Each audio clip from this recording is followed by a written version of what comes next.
오늘은 부활절입니다. 부활절 인사는 해피 이스터입니다. 우리 옆에 인사하겠습니다. 해피 이스터. 네.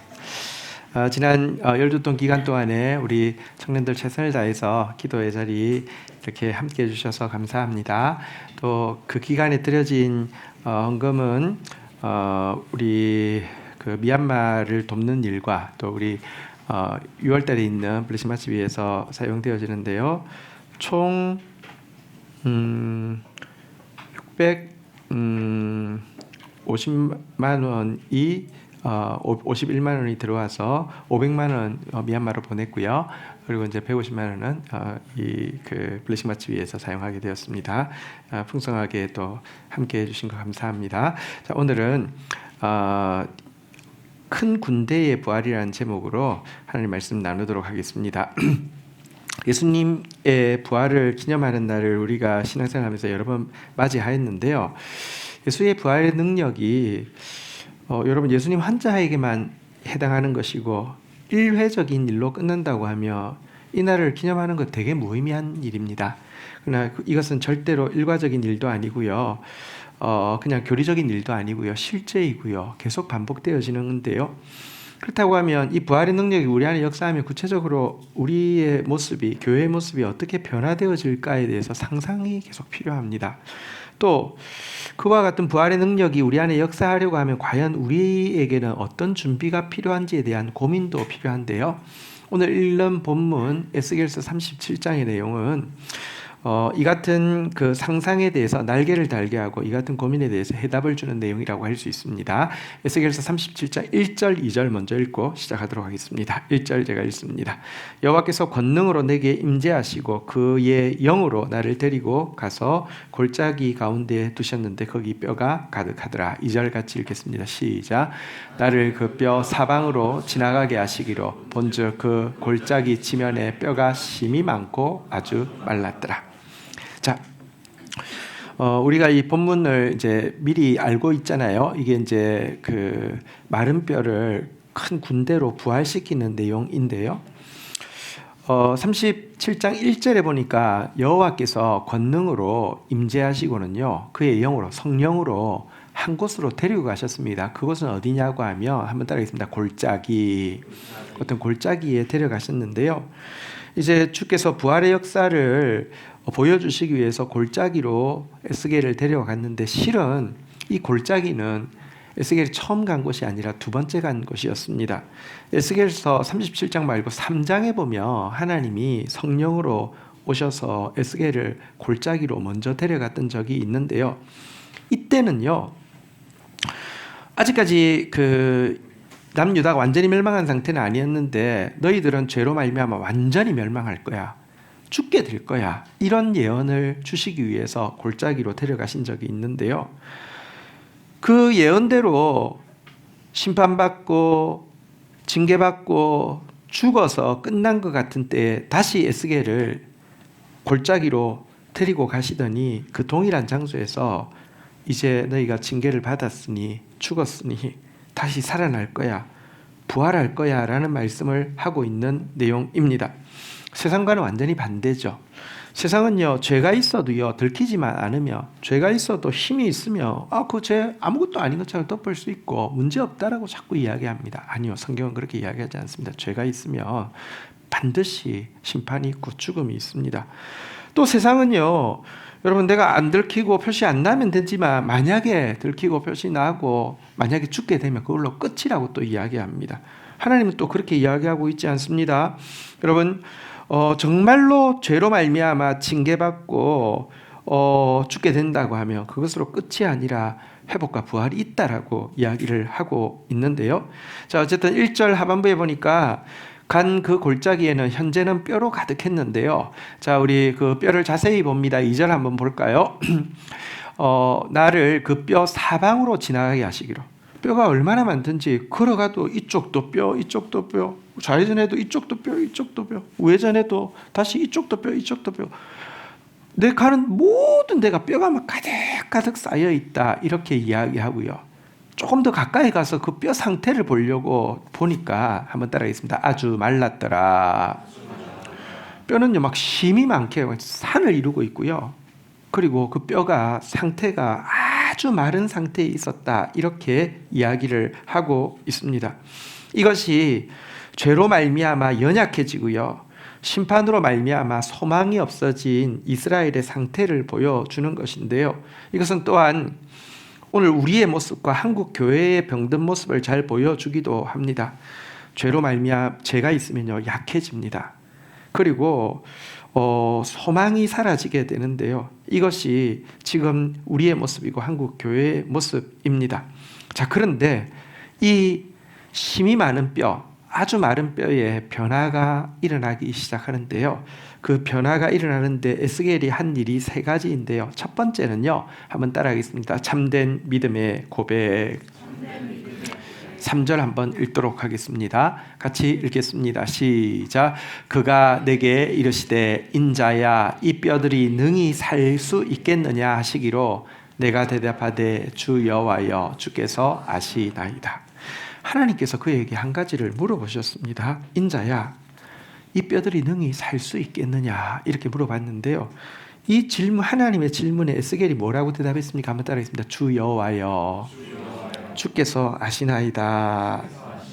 그런데 이 짧은 한 대답이 부활의 역사를 시작하는 출발점이 되어지고 있는데요, 이 고백이 무엇이길래 부활의 역사의 출발점이 되었는지 조금 더 생각해 보도록 하겠습니다. 하나님이 묻습니다. 인자야, 이 뼈들이 능히 살겠느냐? 보통 기독교인들 되게 이상합니다. 믿지도 않는데요, 믿습니까? 아멘, 이렇게 합니다. 하나님이 이 뼈들이 능히 살겠냐? 능치 못함이 없으신 주님 살아날 줄 믿습니다, 이렇게 이야기하기 되게 쉬워요. 선지자잖아요. 근데 뭐라고요? 다시 한번 따라하겠습니다. 주 여호와의 주께서 아시나이다. 이 말은요, 첫 번째로는 현실적으로는 불가능한 것 같습니다 라는 뜻이 분명히 들어있습니다. 이게 정직함입니다. 하나님은요, 과장되게 믿습니다 되게 싫어하십니다. 정직한 고백을 원하십니다. 현실적으로는 불가능한 것 같습니다 라는 고백이 담겨 있습니다. 그런데도 그러면 하나님 그게 말이 됩니까? 불가능하죠. 이렇게 이야기하지 않고 주 여호와의 주께서 아시나이다 라고 대답한 것 속에는요, 또 반대면이 있습니다. 하지만 하나님이 원하신다고 하면, 나에게는 능력이 없고 우리 민족에게는 살아날 수 있는 근거가 없다 할지라도 회복될 수 있습니다 라는 고백도 주 여호와의 주께서 아시나이다라는 이 짧은 고백 속에 들어 있습니다. 이 마음을 겸손이라고 합니다. 이게 무슨 겸손이에요? 한번 좀 들어보십시오. 교만이 뭔지 아십니까?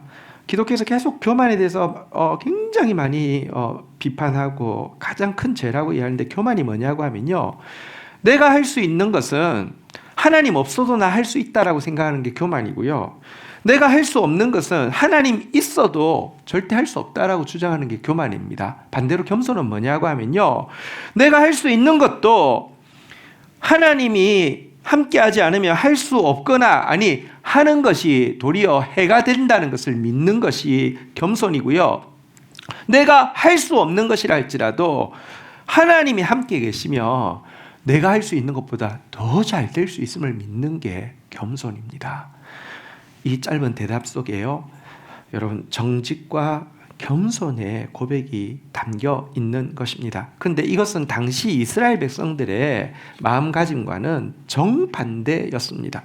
여러분, 에스겔이라는 책은 딱 절반을 나누었어요. 반은요, 유대가 아직 완전히 멸망하기 전의 기록이고요, 나머지 반은 유대가 완전히 멸망한 이후의 기록인데요, 유다는요, 바벨론에 의해서 1차 침공받고 2차 침공받고 3차 침공받았을 때 완전히 무너졌는데, 그러니까 절반은 1차, 2차 침공 때의 기록입니다. 이때 이스라엘 백성들에게 참 선지자 에스겔을 비롯한 선지자들은요, 너희들의 죄 때문에 완전히 멸망할 것이다, 그러니까 하나님 앞에서 겸손하게 죄를 인정하고 하나님의 징계를 달게 받으라, 이렇게 이야기할 때 아무도 귀 기울이지 않았습니다. 거짓 선지자들은 계속 이야기했습니다. 금방 바벨론은 무너질 것이고, 부분적으로 포로잡혀 같은 사람도 다 돌아올 것이고, 바벨론은 멸망할 것이고, 유다는 다시 한번 위대한 나라가 될 것이다, 이렇게 이야기할 때 전부 다 아멘 하면서 환호하면서 이렇게 하고 있었습니다. 전부 거짓을 믿고 있었습니다. 그러다가 3차 침공 때 유다라는 나라 자체가 완전히 사라지게 되었고요, 백성 자체가 진짜 찌꺼기 같은 사람 몇 명 놔두고는요 전부 포로 잡아가게 되었습니다. 이때 이스라엘 백성들에게 하나님의 선지자들은 하나님께서 다시 출발하는 기회를 주시는 것이다. 절대 끝이 아니다. 희망을 잃지 말라고 했는데요.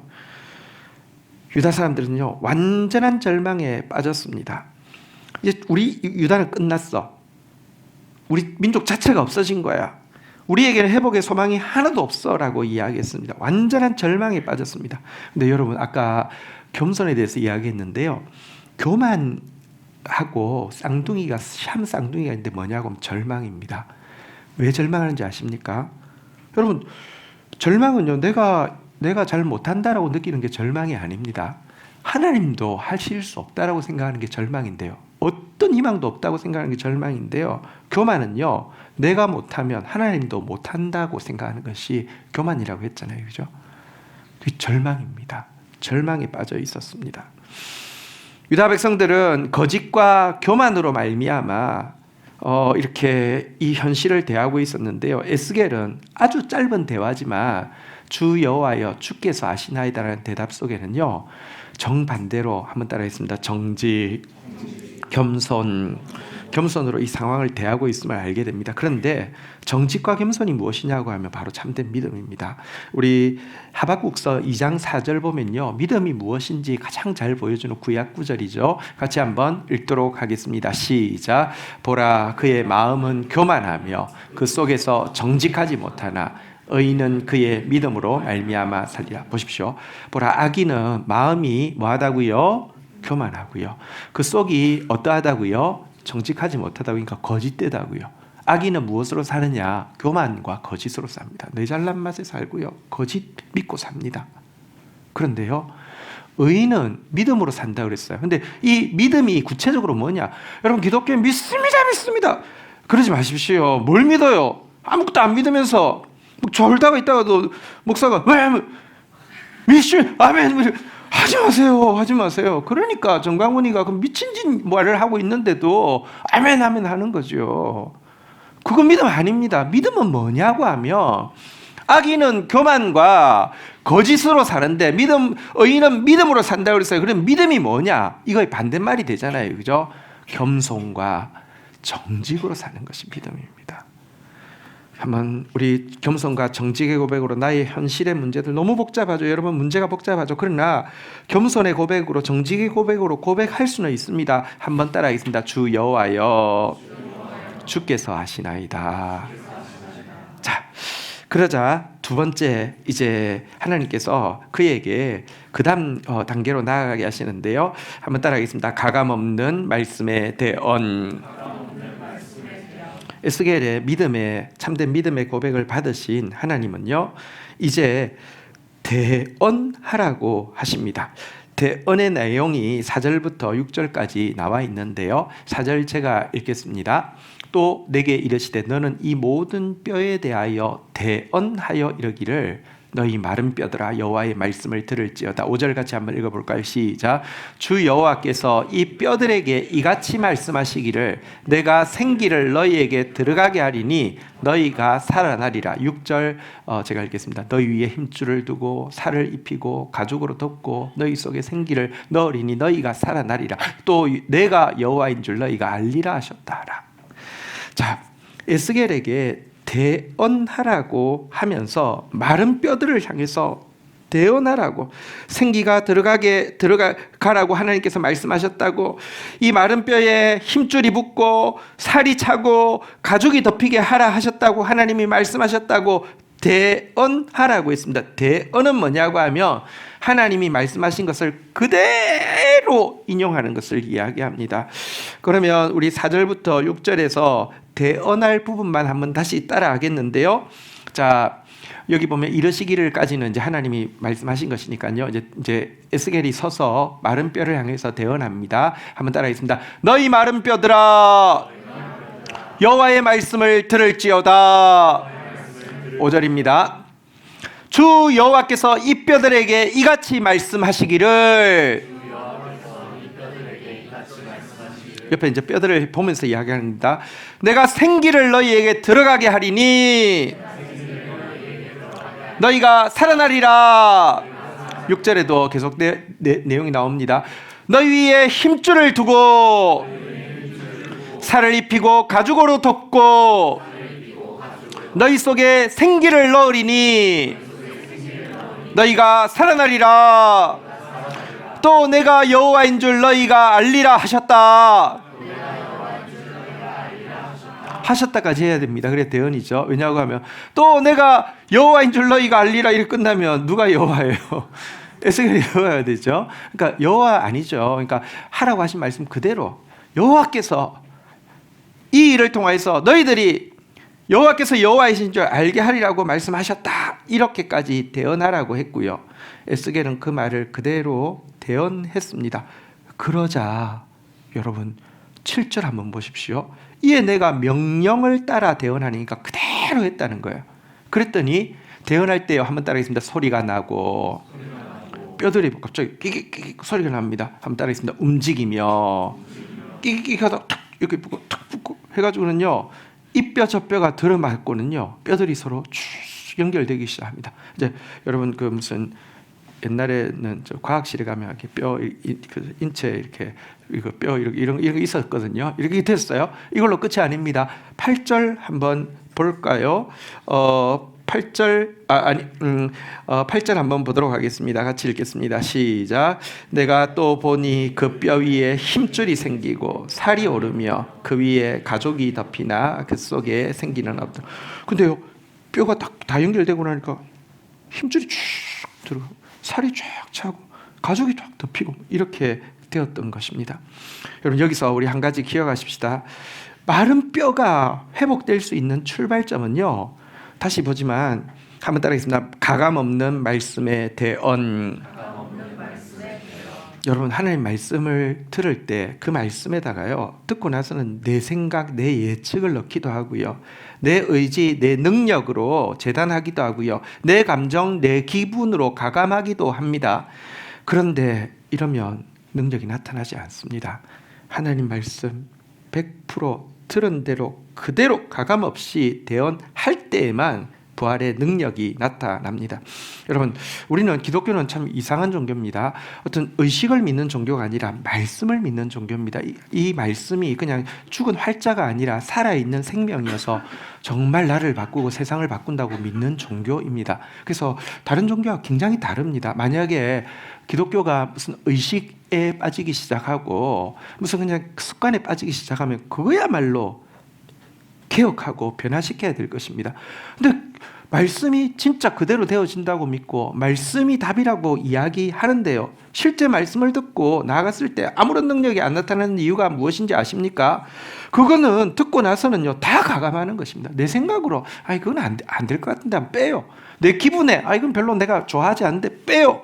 여러분 내 능력 생각하고는 이거는 나로서는 이렇게 넘어가는 일이니까 내 나이나 내 여건을 보니까 안 되니까 빼고 이런 식으로 하고는 게다가 내가 좋아하는 부분은 하나님 말씀 안 하신 것도 넣고 이렇게 하기 때문에 여러분 능력이 나타나지 않는 것입니다. 그런데 여러분 말씀을 이런 식으로 가감하고 교정하는 것 이거야말로 얼마나 큰 무례인지 모릅니다. 저는 오랫동안 글을 쓰는 사람이기 때문에요. 교정이라는 단어가 아주 익숙한데 한번 물어보겠습니다. 교정은 이렇게 데스크가 하는 거예요? 아니면 밑에 기자가 하는 거예요? 데스크가 하는 거예요. 교정은 수준 높은 사람이 하는 거예요? 수준 낮은 사람이 하는 거예요? 수준 높은 사람이 하는 거예요. 여러분들이 만약에 글을 써오면 저는 완전 진짜 죽을 똥 살 똥 글만 지금 35년째 쓰고 있기 때문에 저는 교정해 줄 수 있는 자격이 있어요. 근데 제 글을 여러분이 교정할 수는 없어요. 그거는 사실 진짜 오버하는 거예요. 근데 제 글을 여러분 교정해도 돼요. 근데 여러분이 하나님 말씀을 교정하고 있다? 진짜 죄송합니다. 미친 짓이에요. 절대로 그래서는 안 되는 거예요. 하나님 말씀은요 100% 그대로 받아들이는 거예요. 성령이 충만하게 임하면 나타나는 증세 중에 하나가 뭔지 아십니까? 하나님 말씀을 100% 그대로 받아들이게 돼요. 성령이 충만하지 않으면 나타나는 증세가 뭔지 압니까? 자꾸 아무것도 아닌데 내가 하나님 말씀을 내 입맛대로 가감하는 거예요. 성령 충만하시고요. 오늘 에스겔처럼 한번 따라하겠습니다. 가감 없는 말씀의 대언. 가감 없는 말씀의 대언을 통하여서 하나님의 이 그 말씀의 능력, 부활의 능력을 경험하는 저와 여러분들이 되기를 주의 이름으로 축원드립니다. 자, 근데 이 8절 우리 한번 다시 보면요. 한번 따라하겠습니다. 그 속에 생기는 없더라. 9절 같이 한번 읽겠습니다. 시작. 또 내게 이르시되 인자야 너는 생기를 향하여 대언하라. 생기에게 대언하여 이르기를 주 여호와께서 이같이 말씀하시기를 사방에서부터 와서 이 죽음을 당한 자에게 불어서 살아나게 하라 하셨다 하라. 자, 말씀 대언할 때 그대로 이루어지긴 했습니다. 뼈들이 붙고요. 그다음에 살 힘줄, 그다음에 살 가죽도 다 덮였는데 문제는 이상하게 여러분 생기가 안 들어왔다는 것입니다. 먼저는 여러분 이 말씀이 들어갈 때요. 뼈들이 붙고 힘줄, 살, 가죽이 덮여 사람의 형상을 갖춘 것을 교리적으로는 무엇이라고 이야기하냐면요. 한번 따라하겠습니다. 거듭남. 거듭남이라고 이야기합니다. 거듭남이라 우리가 안 죽었는데 왜 거듭나요? 영혼이 죽었어요. 우리 영혼은 하나님을 지식적으로 알지도 못하고요. 감정적으로 사랑하지도 못하고요. 의지적으로 능력으로 섬길 수도 없는 존재였는데요. 여러분 우리 안에 거듭남이 일어나면요. 하나님을 알 수 있습니다. 하나님 말씀이 들리기 시작합니다. 하나님을 사랑하는 마음이 생기고요. 하나님을 섬길 수 있습니다. 이것을 거듭남이라고 합니다. 여러분 거듭남은 이루어졌는데 그런데 8절 마지막에 보는데도 생기가 없었다고 그랬는데 이 생기는 원어에 보면 성령이라고 되어 있습니다. 성령이 계시지 않았다라고 이야기하는데 이게 어떤 상태인지 조금 설명을 드리겠습니다. 여러분 사실 신자가 예수를 믿게 되는 것, 그래서 거듭나게 되는 것 성령의 역사입니다. 그런 점에서는 거듭난 신자들에게는 성령이 분명히 계신 것입니다. 그러나 그렇다고 해서 거듭난 사람이 성령을 다 받았다라고는 이야기할 수 없습니다. 성령의 인격적인 내주가 있지만 그것으로 성령을 전부 다 받은 것이다라고 이야기할 수 없다는 것입니다. 보십시오. 지난 주간에 우리가 12통 물붓기를 할 때 예수님이 부활하시고 나서 제자들을 만나셔서요. 실패한 제자들에게 숨을 후 부시고는 한번 따라하겠습니다. 성령을 받으라. 그때 성령이 들어가셨습니다. 그들은 거듭나게 되었고요. 그들은 이제 진짜 예수님이 누구신지 알게 되었고요. 사랑하게 되었고요. 섬기고자 하는 마음이 있었습니다. 하지만 이것으로 끝이 아니었죠. 여러분 부활하신 이후에 승천하시기 직전에 제자들에게 한 번 더 말씀하셨습니다. 한번 따라하겠습니다. 너희는 몇 날이 못 되어 성령으로 세례를 받으리라.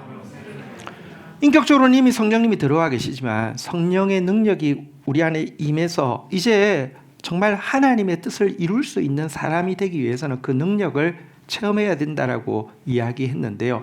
여기 그 속에 생기는 없더라는 말은 그 말인 것입니다. 성령이 계시지만 여러분 성령께서 지금 능력으로 임재하지 못한 상태라고 이야기할 수 있는데요. 오늘날 한국 교회에 많은 사람들이 거듭나지 않았느냐? 아닙니다. 거듭났습니다. 진짜 하나님을 지정의를 다해서 알고 사랑하고 섬기는 사람들이 되었는데요. 여전히 상태는요 마치 생기가 없는 것과 같은데요. 이것을 비유하자면 여러분 거대한 수면실에 잠들어 있는 무리와 비슷합니다. 요즘은 찜질방 사업이 다 망해가지고요. 찜질방 찾기가 힘든데 옛날엔 찜질방이 참 많았고요. 대형 찜질방들도 있었습니다. 서울역 앞에 실로암도 있었고요. 어쨌든 있었습니다. 제가 찜질방 전문가거든요. 왜냐하면 원고를 밤새 쓸만한 데가 잘 없어요. 따뜻하게. 그래서 제가 완전히 그냥 찜질방 항상 가서요. 구석에서 항상 원고를 썼습니다. 저는 그 뜨거운 데 들어가는 거 싫어하기 때문에 찜질방 가서 이게 이런 불가마 이런 데 한 번도 안 들어가고요. 옷 갈아입고 목욕도 안 하고 옷 갈아입고 앉아가지고 계속 원고만 써서 잘 압니다. 근데요 계란 까먹고 그다음에 시켜도 막 하다가 새벽 한 2시, 3시, 4시쯤 되면요. 이 사람들 자야 되잖아요. 그죠? 근데 그 대형 찜질방에는요, 수면실이 있습니다. 근데 옛날에 실로암 이런 데 수면실에 들어가면요. 매트리스 하나 깔고요. 옆 쫙 자는데요. 한 30-40명이 일렬이 되어서 자고 있습니다. 하고 그다음에 이빨 갈고 막 또 자고 있습니다. 신자들이 거듭났는데요. 그 속에 성령이 없으면요. 여러분 진짜 수면실에 누워있는 그대한 군상과 같습니다. 이 사람은 살아있는 건 맞지만 죽은 자와 별반 다를 것이 없습니다. 신자들을 보면서 세상 사람들이 진짜 이해 못하는 것이 있습니다. 뭔지 아십니까? 일주일에 한 번 쉬는 그 꿀같은 일요일에 왜 굳이 교회 가서 자느냐 하는 것입니다. 왜냐하면 설교 시간에 진짜 많이 자거든요. 대부분의 교회들에서 진짜 완전히 잠들어 있어요. 아니면 잠을 안 자도요, 눈이 다 풀려 있어서 목사가 무슨 말 하는지도 모르다가 믿습니까? 하면 아멘 하고 있는데 완전히 다 자고 있어요. 왜 그렇죠? 사람들 왜 저렇지? 이런 상태로는 세상과 사탄과 맞짱 써서 싸울 수 없고요. 이 병든 세상 가운데 구원을 이룰 수가 없습니다. 그래서 하나님께서 에스겔에게 한 번 대언했는데 한 번 더 대언하게 하시는데요. 우리 9절에 보니까요, 한 번 더 대언할 때 내용을 보면요, 앞에 대언한 내용, 앞에서도 생기를 향해서 대언했잖아요, 그죠? 내가 생기를 너희에게 들어가게 하리니 너희가 살아나리라, 이렇게 이야기했습니다. 너희 속에 생기를 넣으리니 너희가 살아나리라, 이렇게 이야기했습니다. 대신에 앞에서는요, 힘줄을 향해서도 살을 향해서도 가죽을 향해서도 대언했다고 하면, 이번에는 힘줄, 살, 가죽은 이미 다 덮여있기 때문에 딱 한 개, 생기에 대해서만 한 번 더 대언합니다. 대언하는 내용을 한번 볼까요? 이러시기를까지 이제 마치고 나서 그랬죠. 한번 따라하겠습니다. 주 여호와께서 이같이 말씀하시기를, 생기야 사방으로부터 와서 이 죽음을 당한 자에게 불어서 살아나게 하라 하셨다. 이렇게 외치게 되었습니다. 여러분, 그런데 여기서 한번 좀 생각해 보십시다. 왜 다른 거는 한번 대언할 때 그대로 이루어졌는데 생기는 똑같은 내용을 두 번 거듭해서 대언하게 했느냐 하는 것입니다. 한 번 할 때 하면 되잖아요. 왜 두 번 똑같은 내용을 하게 했을까요? 왜 그러실까요?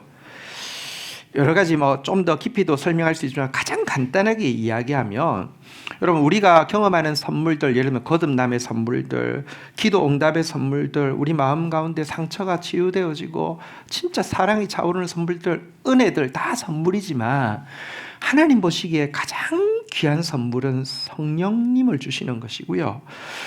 이 선물은 가장 귀한 선물이기 때문에 두 번 구해야 한다는 것입니다. 왜 가장 귀한 건 두 번 구할까요? 설명을 드리겠습니다. 무슨 행사를 하고 시상을 할 때 보십시다. 오늘의 장려상 두구두구두구두구두구, 잠시 광고 듣고 오겠습니다. 그러면 요거도 먹습니다. 장려상은 어떻게 해야 됩니까? 그냥 발표하는 것입니다. 우수상도 그냥 발표하는 것입니다. 그런데 대상이 1등이라고 칩시다. 대상을 발표할 때 MC가 오늘의 대상 누가 받겠습니다, 이렇게 하면 MC 요거도 먹습니다. 절대로 그래서는 안 됩니다. 그렇죠? 어떻게 합니까? 두구두구두구두구, 잠시 광고 듣고 오시겠습니다. 꼭 해야 돼요. 왜? 광고주들이 그때 이 사람들이 채널 안 돌릴 걸 알고요, 광고비가 제일 비싸요. 그리고 나서 다시 할 때 오늘의 대상은 두구두구두구, 오늘의 대상은 두구두구, 오늘의 대상 하고 나서 발표합니다. 왜? 제일 좋은 것이니까. 비슷합니다. 여러분, 지금 주님께서 우리에게 주시고자 하시는 성령의 역사는 가장 귀한 선물이기 때문에 우리에게 한 번 더 구하게 하고 있는데요. 한번 보십시오. 에스겔서는요, 특별히 성령을 보내시겠다는 약속이 핵심을 이루고 있습니다. 성령을 주실 것이다. 성령을 주실 것이다. 하나님은 너희들에게 성령을 주실 것이다. 성령의 새 시대를 여실 것이다. 그런데 확실하게 약속하고 있으면서도 동시에 이렇게 요구하고 있습니다. 에스겔서 36장 37절에 보면요, 6장 37절 한번 따라하겠습니다. 주 여호와께서 이같이 말씀하셨느니라. 그래도 이스라엘 족속이 이같이 자기들에게 이루어 주시기를 내게 구하여야 할지라. 여호와의 말씀이 무엇입니까? 내가 성령을 주겠다, 성령을 주겠다, 성령의 새 시대가 열릴 것이다. 약속했지만 그래도 이스라엘이 해야 될 일이 있다고요. 자기들에게 이같이 이루어 주시기를. 한 번 더 따라하겠습니다. 내게 구하여야 할지라.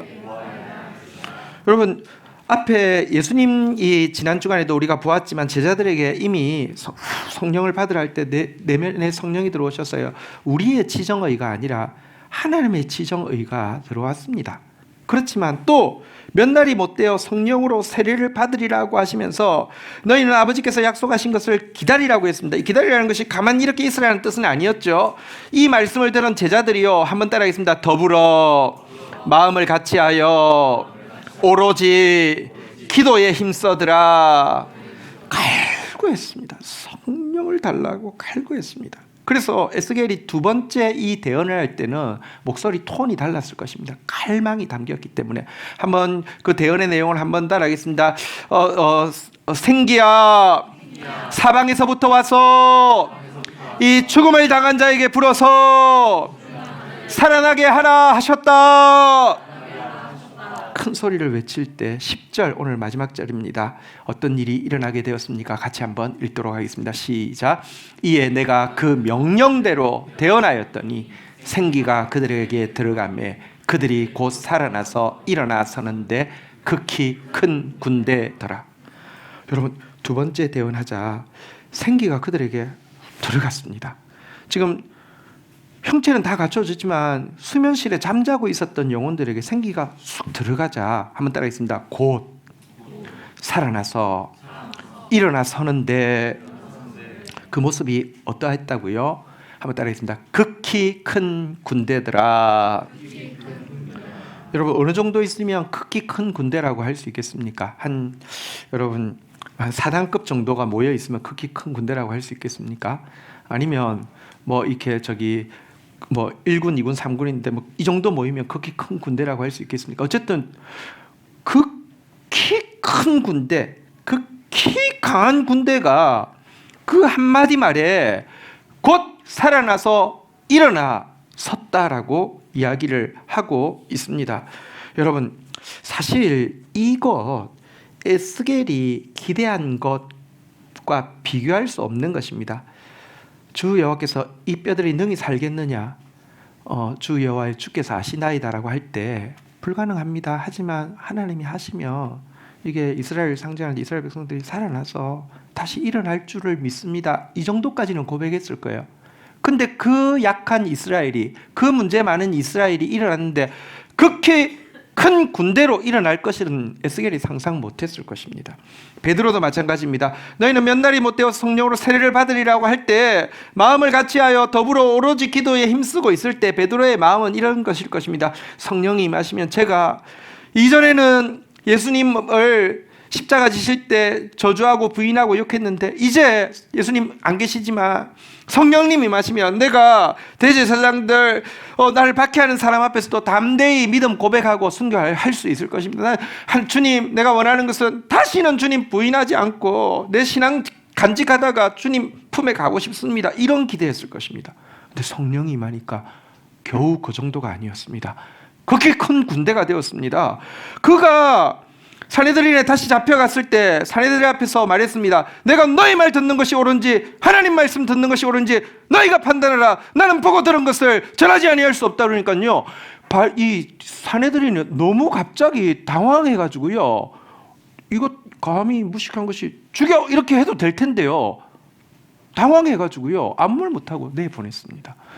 그 이후로 그들은요 정말 전신갑주를 입고요, 하나님 나라를 이 제약된 세상 가운데서 확장시켜 나가고 뒤로 물러설 줄 모르는 강력한 군대가 되어서 사탄을 파괴하고 파멸하고 무너뜨리고 대역전의 역사를 이루는 사람이 되게 되었습니다. 부활의 능력을 나타낸 세 번째 것은요, 다시 한번 따라하겠습니다. 세 번째가 무엇입니까? 한번 따라하겠습니다. 성령을 갈구하는 기도. 말씀을 정리하겠습니다. 오늘 부활절입니다. 부활절 그냥 일과적으로 교리적으로 지나가는 행사가 아닙니다. 우리 안에 반드시 부활의 역사가 있을 것입니다.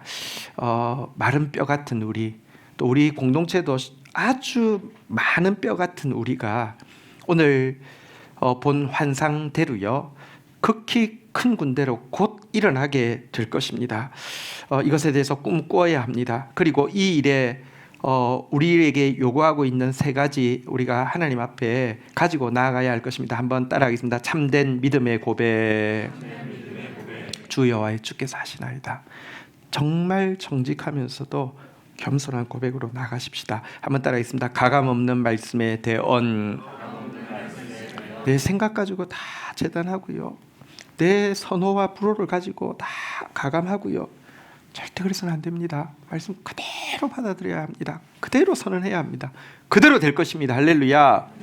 마지막으로 한번 따라하겠습니다. 성령을 갈구하는 기도. 가장 좋은 선물이기 때문에 정말 성령님 갈구하며 기도해야 합니다. 성령을 갈구한 기도는 결코 후회하지 않을 것입니다. R.T. 켄달이라는 목사님 이야기를 해드리겠습니다.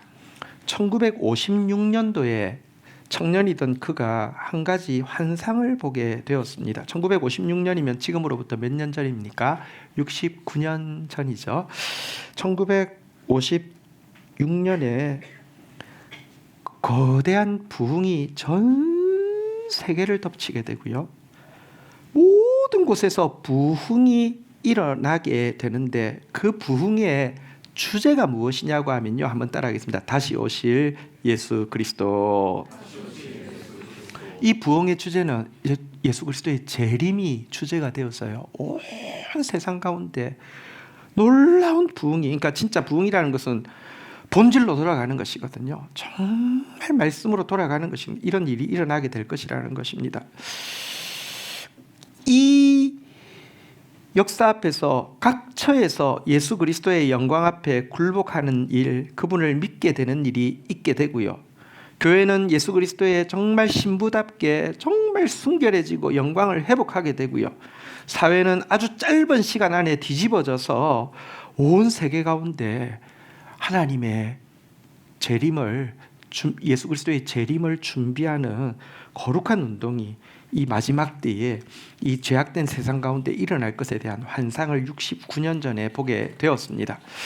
그리고는 그가 이제 목회자가 되었는데요. 미국인이니까 미국에서 목회를 시작했는데, 여러분 전 세계 교회 중에서 웨스트민스터 채플이라는 영국에 있는 한 교회가 있는데 굉장히 유명합니다. 이 웨스트민스터 채플에서 웨스트민스터 신앙고백서가 생김으로 이렇게 선언되어짐으로 말미암아 이렇게 뭐랄까요, 모든 교회의 표준이 된 굉장히 중요한 교회입니다. 그리고 이 영국의 웨스트민스터 채플에 담임 목사가 마틴 로이드 존스라는 목사님이 계셨는데 너무 유명한 분입니다. 정말 세계적인 설교자였습니다. 그런데 신기하게도 이 사람은 미국인인데 마틴 로이드 존스 목사님을 이어서 1977년부터 담임 목회를 하게 되었습니다. R.T. 켄달이 굉장히 특별한 일입니다. 영국인 자존심에 미국 사람이 와서 이 목회한다. 그것도 웨스트민스터 채플에서 목회한다. 있을 수 없는 일입니다. 그런데 25년 동안 담임 목회를 했는데요. 처음 5년간은 마틴 로이드 존스 목사님과 마찬가지로 목숨 걸고 충실하게 말씀을 전파하는 것이 자기가 해야 되는 본업이라고 생각하고 최선을 다해서 선포하고 있었는데요. 5년이 지나서 이 유명한 교회 담임 목사 R.T. 켄달 목사님이, 영국은 제가 안식년에 살아봐서 아는데요, 진짜 길거리에서 전도하면 욕도 먹습니다. 우리나라하고도 다릅니다. 완전히 진짜 싫어합니다. 완전 혐오합니다.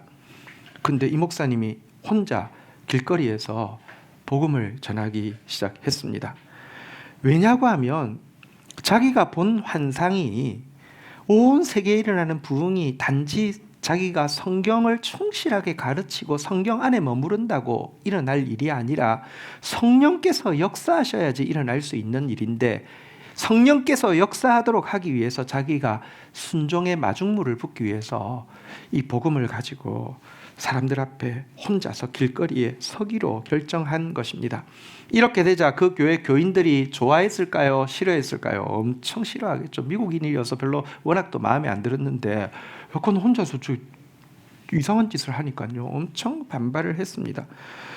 또 여러분, 교회 안에는 이 성경파가 있는 반면 성령파도 있습니다. 성령파는요, 문제가 뭔지 아십니까? 성경 이야기하는 거 싫어합니다. 근데 덮어놓고 막 불만 받으면 되는데 자꾸 이분은 자꾸 성경을 파고 성경 이야기하니까 그거 말고 그냥 은사 막 불 뭐 이것만 하면 되는데, 아니 지금 막 전도하고 이런 거 좋은데 성경 이야기하니까 싫은 거예요. 그래서 성경파도 막 이 사람 이단이라고 이야기하고 성경파도 이 사람 이단이라고 해가지고 목회하는 동안 여러 번 노회에 총회에 불려가서 이단성 조사를 받게 되었는데요. 근데 그는 정말 성경에 나온 대로 가르쳤기 때문에 항상 조사 결과 이단성 없음으로 판결은 났지만, 여러분 얼마나 이분이 교인들에게 미움받았는지의 단적인 증거가 전임자이던 마틴 로이드 존스 목사님이 돌아가시게 되어서 장례식을 하게 됐는데, 보십시오. 원로 목사님이 돌아가셔서 장례식 하면 담임 목사가 당연히 주례해야 될 거 아닙니까? 근데 담임 목사 주례도 안 시켰습니다. 그 정도로 이게 담임 목사인데 인정을 안 할 정도였습니다. 자, 그런데 사실 안틸 켄달 목사님이 이렇게 말씀 충실하게 전하면서 또 성령께서 역사하실 마중물을 영국 사회에 붓기 위해서, 영국 사회 진짜 그런 사회에서 이렇게 개인이 나가서 전도하는 일을 계속할 때 두 가지의 두려움이 있었다고 이야기합니다. 하나는 성령께서 이 웨스트민스터 채플에는 오시지 않으면 어떨까 하는 생각 때문에 너무 두려웠다는 것입니다. 다른 데는 오셔도 우리 교회는 못 오시지 않을까? 왜냐하면 교인들이 너무 지적이고요, 너무 머리만 좋고요, 이래서 성령을 들어올 틈이 없어서 진짜 성령이 오시는데 우리 교회 빼놓고 오시면 어쩔까? 이 두려움이 있었고요. 두 번째는 혹시나 성령님이 우리 교회에 오시면 어떨까 하는 두려움이 있었다는 것입니다. 만약에 오시면 이렇게 지적인 신자들, 성령님이 오시면 절대로 우리를 그냥 우리가 익숙한 안전지대에 세련되고 정상적인 모습으로 놓아두시지 않고, 그렇다고 성령이 우리를 이상하게 만든다는 게 아니라 그걸 초월하는 세계로 이끌 것인데, 이 교인들이 그 세계로 들어갈 수 있을까라는 생각 때문에 굉장히 두려웠다고 합니다.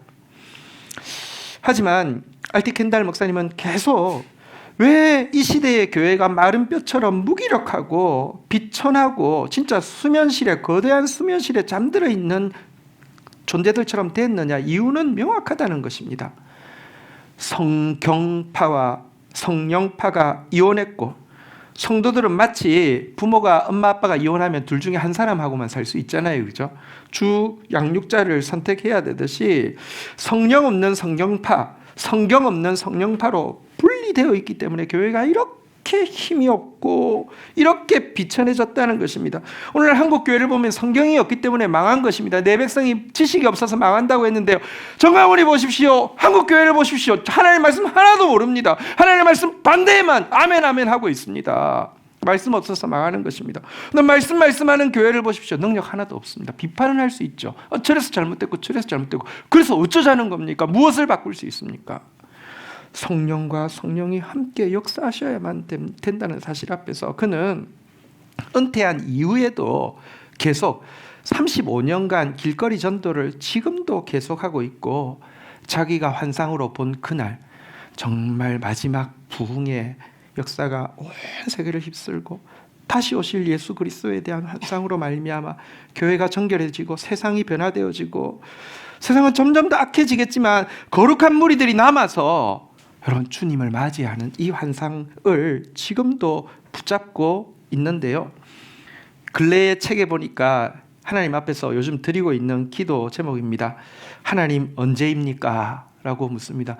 여러분 너무 오래 기다렸잖아요, 그죠? 환상을 본 지 이제 69년째, 이제 70년이 된 거죠.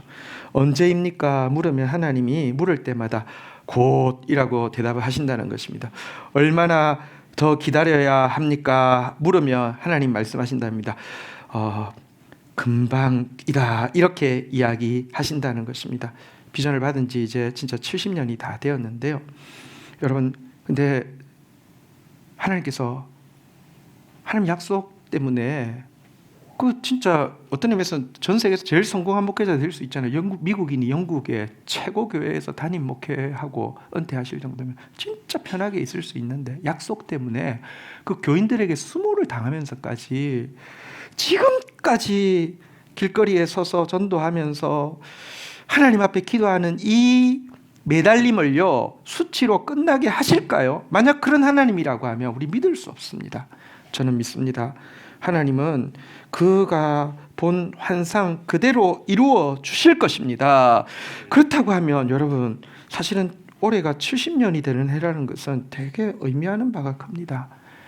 예레미야도 보면 하나님의 환상이 70년 이후에 이루어진다고 했는데, 어쨌든 여러분 보십시오. 지금 세계가 갑자기 트럼프 때문에도 그렇고요, 온 세계가 갑자기 지금 너무 급격히 변하고 있습니다.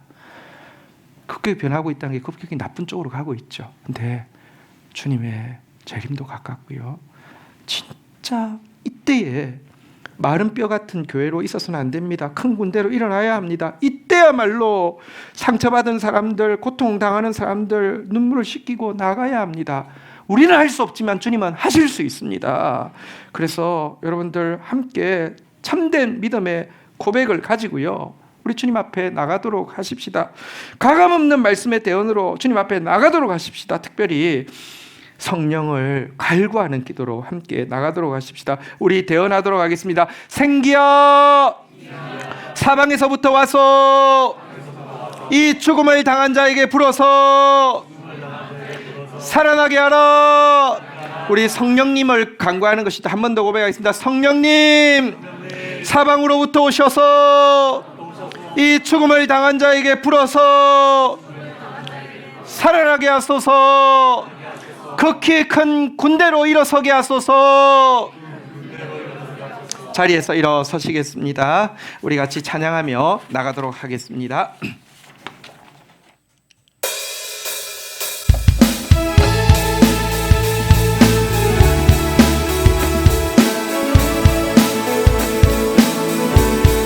지금은 엘리야 때처럼 주 말씀이 선포되고,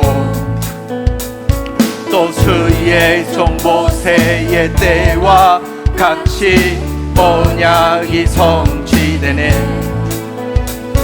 비록 전쟁과 기근과 핍박 환난 날이 다가와도 우리는 광야에 외치는 소리, 주의 길을 예비하라. 보라, 주님 구름 타시고 나팔 불 때에 다시 오시네. 모두 외치세. 이는 은혜의 해니 시온에서 구원 빈판에.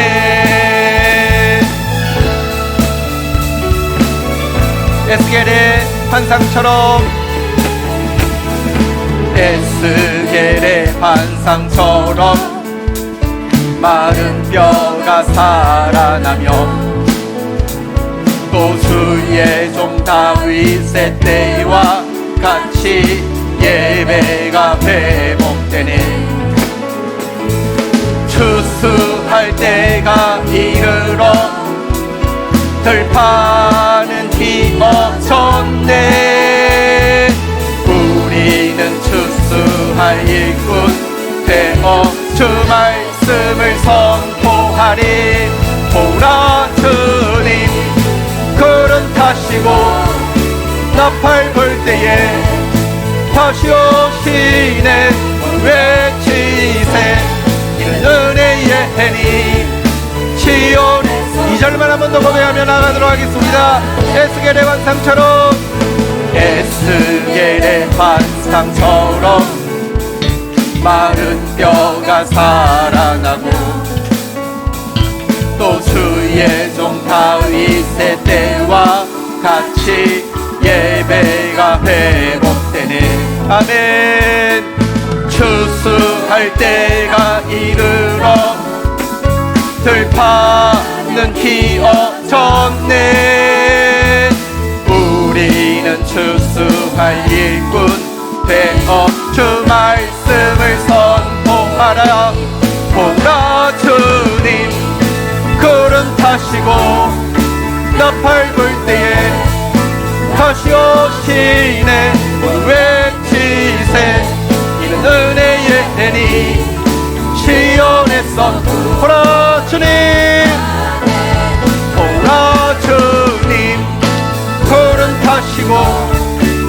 밟을 때에 다시 오시네 외치세 이는 은혜의 해니 시온에서 구원이 시온에서 구원이 시온에서 구원이 하네. 할렐루야 아멘. 자리에 앉으시겠습니다. 이 시간 같이 기도를 싣는 시간 가지도록 하겠습니다. 여러분, 예수님의 부활이 그냥 교리적인 문제라고 하면 이거 기념하는 거 아무 의미 없습니다. 일과적인 일로, 이례적인 일로 끝났다고 해도 아무 의미 없습니다. 예수님의 부활은 우리에게, 아주 말랐고 힘이 많은 뼈 같은 우리에게 큰 군대로 일어날 수 있는 역사가 시작됨을 보여주기 때문에 의미가 있는 것입니다. 이 시간 하나님, 에스겔처럼 참된 믿음의 고백으로 정말 겸손과 정직으로 이 자리에 서게 하여 주시옵소서.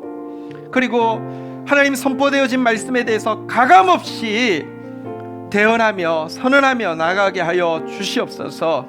특별히 성령을 갈구하게 하여 주시옵소서. 한량없이 아낌없이 충만하게 임할 때까지 성령의 능력으로 정말 하나님의 군대로 살아나게 하여 주시옵소서. 우리는 작지만 작은 자 통하여서 하나님 나라 이루시기를 기뻐하신다고 하셨습니다. 한국교회가 병들고 온 세계가 문제투성이이지만 하나님은 지금도 하나님의 사람들을 통하여서 큰 군대처럼 세상을 이기며 마지막 예수 오실 날을 예비시키실 것입니다.